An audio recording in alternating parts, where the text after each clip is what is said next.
অনেকদিন পরে আজকে সুন্দর করে একটু রেডি হয়ে নিয়েছি আর আমার ছেলেটাকেও রেডি করে দিয়েছি। আজকে আমরা দুই মা ছেলে মিলে অনেক ঘুরবো আর প্রচুর মজা করব।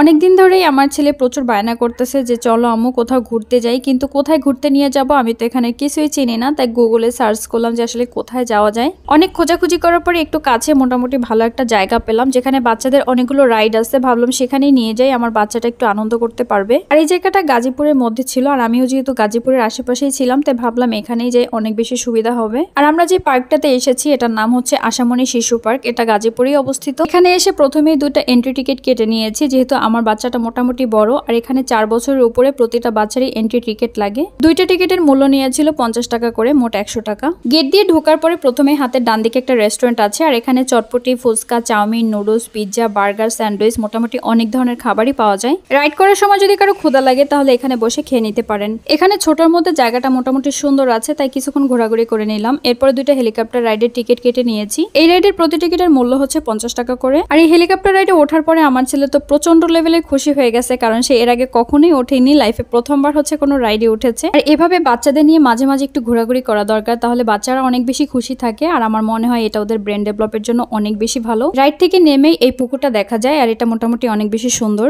এরপরে হঠাৎ করে চোখ গেল দোয়েল পাখির দিকে। অনেকদিন পরে দেখেছি, সেই ছোট্টবেলায় দেখেছি, এরপরে তো দেখিনি দোয়েল পাখি, এখন আর দেখাই যায় না। তো ভাবলাম একটু ছবি তুলে নেই। আর এরই ফাঁকে আমার ছেলে চোখ গেল স্পাইডারম্যানের দিকে, সে তো দেখেই দৌড় মারলো ছবি তোলার জন্য আর আমিও ছবি তুলে নিলাম ফাঁকে একটু। আমাকে এভাবে স্পাইডারম্যানের সাথে ছবি তোলা দেখে অনেকেই মিসকি হাসছিল, বাট এটা আমার কাছে অনেক বেশি ভালো লাগে। বাচ্চাদের সাথে দুষ্টামি করতে আমার অনেক বেশি মজা লাগে। বাচ্চাদের দুষ্টামি করতে দেখলে আমি নিজেকে একদম আটকে রাখতে পারি না, একদম বাচ্চাদের সাথে মিশে যাই, বাচ্চা হয়ে যায়, মনে হচ্ছে ছোটবেলায় ফিরে এসেছি। আর এটা অনেকেই পছন্দ করে না, বাট তারপর আমার অনেক বেশি পছন্দ। এরপরে চলে আসলাম পদ্ম পুকুরে। তো এখানে ঢুকে প্রথমেই হচ্ছে একটা কাঠের ব্রিজ আর ব্রিজটা কিন্তু বেশ সুন্দর আছে, তার মাথায় একটা বসার জায়গা, এখানে বসে বসে বেশ সুন্দর একটা সময় কাটানো যায়। কিন্তু আমার তো আর তেমন কেউ নেই যাকে নিয়ে বসে বসে সুন্দর একটা সময় পার করব। আমার তো ছেলে আছে, তাই কি আর করবো, বেচারার লাইফে ছেলেকে নিয়ে একটু ঘুরে বেড়াচ্ছি আর একটু ছবি তুলছি। আর ছেলেকে বলছিলাম যে ভালো করে একটু পোস্ট দাও, সুন্দর সুন্দর কিছু ছবি তুলে দেই, কিন্তু ছেলের ছবি তো আমি ভালো করেই তুলে দিয়েছি, কিন্তু ছেলে তো আমার ছবি ভালো করে তুলতেই পারছিল না। কি আর করবো, দুঃখের জীবন, একটা ক্যামেরাম্যানও নাই। সেই দুঃখ নিয়ে চলে গেলাম নৌকার টিকিট কাটতে। দেখি নৌকায় ঘোরাঘুরি করলে দুঃখটা একটু কমে কিনা। নৌকায় উঠে দেখি নৌকার মধ্যে আবার সাইকেল চালাতে হয়, না হলে নাকি নৌকা চলে না। এ আবার কেমন নৌকা যে সাইকেলের মতো পেট্রোল দিয়ে চালাতে হয়? এরকম নৌকা চালিয়ে তো আমার ছেলে ভীষণ খুশি হয়ে গেছে, খুশিতে খুশিতে সে ভালোই নৌকা চালাচ্ছে। সত্যি বলতে এরকম নৌকায় উঠে আমিও বেশ খুশি হয়ে গেছি, কারণ এমন নৌকা আমি এর আগে কখনোই দেখিনি। তাই নৌকায় উঠে আমি বেশ মজাই করছিলাম। আর এভাবে মাঝে মাঝে নিজেকে একটু সময় দিতে হয়, যে সময়টা দিয়ে নিজেকে একটুখানি খুশিও রাখা যায়, কারণ দুঃখ দেওয়ার জন্য তো সবাই আছে, খুশি করার জন্য কজনই বা আছে। আর আমার খুশি দেখে তো বৃষ্টিও ঝরছিল, মনে হচ্ছে যে বৃষ্টিও আমার খুশিতে খুশি হয়ে গেছে।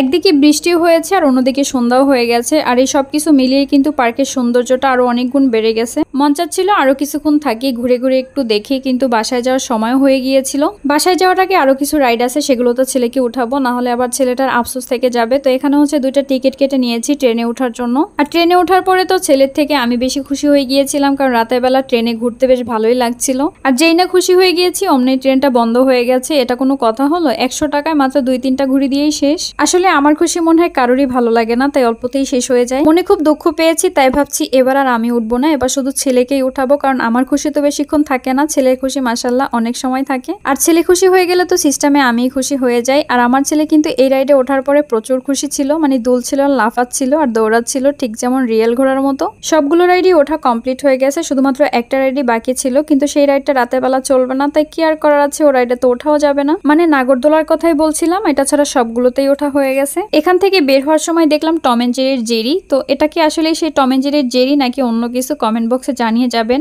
তো এটার সাথে আমি একটা ছবি তুলে নিচ্ছিলাম। এরপরে ঢোকার সময় সেই যে রেস্টুরেন্টটা দেখেছিলাম সেখানে চলে আসলাম কিছু একটা খাওয়ার জন্য। ঘুরে ফিরে দুই মা ছেলে অনেক বেশি টায়ার্ড হয়ে গেছি, প্রচন্ড ক্ষুধাও লেগেছে। তো এখানে আমরা অর্ডার করেছিলাম ফুচকা আর চটপটি। আমার ছেলে ফুচকা খাবে আর আমি চটপটি খাবো, কিন্তু দুজনেরটাই শেয়ার করে খাচ্ছিলাম। ফুচকাটা খেয়ে আমার ছেলে বলতেছে যে আম্মু ভালোই মজা আছে, তুমিও খেয়ে দেখতে পারো। তো আমি একটু মুখে দিলাম, তারপরে দেখলাম যে না আসলেই ভালোই মজা ছিল। এরপরে একটু চটপটিটা ট্রাই করে দেখছিলাম যে চটপটিটা আসলে কেমন খেতে। তো এটাও আসলে ভালোই ছিল খেতে, মাশাআল্লাহ দুটোই ভালো ছিল। যারা কিনা চটপটি ফুচকা লাভার তারা বেশ ভালোই বুঝতে পারে যে এটার টেস্ট আসলে কেমন হলে এটা মজা লাগে। একটা জিনিস খেয়াল করে দেখলাম, বড় বড় রেস্টুরেন্টে ফুচকা চটপটির থেকে ফুটপাতের ফুচকা চটপটি গুলো একটু বেশি টেস্টি হয়। আচ্ছা, আমার মতো এমন কে কে আছেন যারা ফুটপাতের চটপটি ফুচকা গুলো একটু বেশি মজা করে খান? তো খাওয়া দাওয়া শেষ করে এখন আমরা চলে যাব। শুধু একটা জিনিসই মিস করে গেছে, সেটা হচ্ছে 3D মুভি। এটার মধ্যে তেমন কোনো মজা নেই, তাই দেখেও নেই, শুধু শুধু টাকা অপচয় করা। তো আজকের মতো আমাদের ঘোরাঘুরি এই পর্যন্তই। এতক্ষণ ধরে ধৈর্য সহকারে আমার ভিডিওটা দেখার জন্য আপনাকে অসংখ্য ধন্যবাদ। আমার ভিডিওটা ভালো লাগলে অবশ্যই একটা লাইক, কমেন্ট এন্ড শেয়ার করে দিবেন। সবাই ভালো থাকবেন, সুস্থ থাকবেন। আল্লাহ হাফেজ।